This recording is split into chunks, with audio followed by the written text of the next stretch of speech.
Once the wound is anaesthetised, and remember to tell the patient that they will still feel you touching them, it just shouldn't hurt. Decide on the centre of the wound, and that's where you'll place your first suture. So approximately in the centre of the wound, gently, using a pair of forceps, grasp one of the wound edges, holding your needle holder in your ring finger and your thumb. Approximately 1/2 centimetre from the wound edge, introduce the needle. Pass the needle through the wound, grasp the needle with the forceps, take the needle through the wound completely and pull until the suture material is near to the end. Remount the needle and grasp the wound edge on the opposite side of the wound, and again approximately 1/2 centimetre, pass the needle through the skin, pull the needle through and allow the suture material to pass through. At this point now, you can either hold the needle with your forceps, or you can choose to hold the needle with your sterile gloved hand. This is often an easier approach as a novice, as you're able to then take up some of the slack of the suture,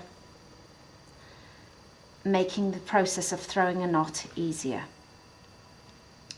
To throw a knot, place the needle holder in front of you,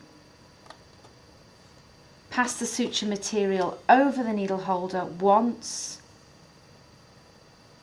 twice, grasp the end of the suture material and allow the knot to form, pulling your hands forward and back and side to side until the knot naturally falls on one side of the wound.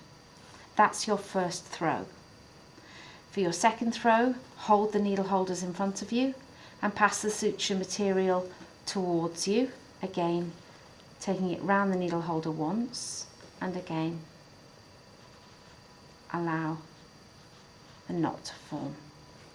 The final throw, as with the first throw, hold the needle holder in front of you, pass the suture material once and twice away from you, grasp the end of the suture and allow the knot to form, ensuring that it's fully secure. At this point, you can re-round your needle, place the needle holder down, cut the suture material, leaving enough of a length to allow for removal of suture,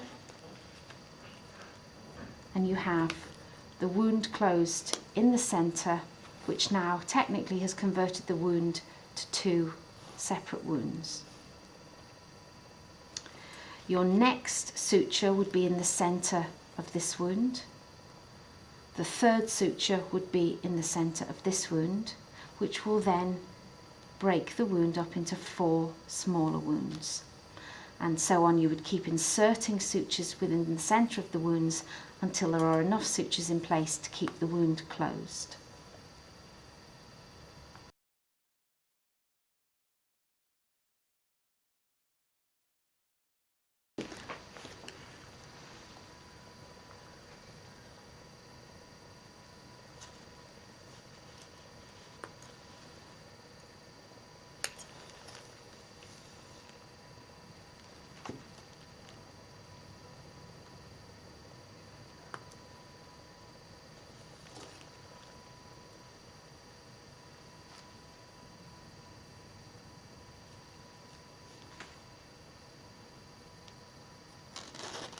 Away, away,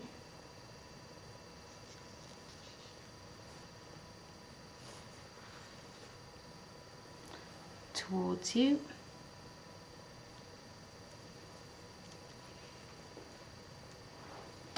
away, away.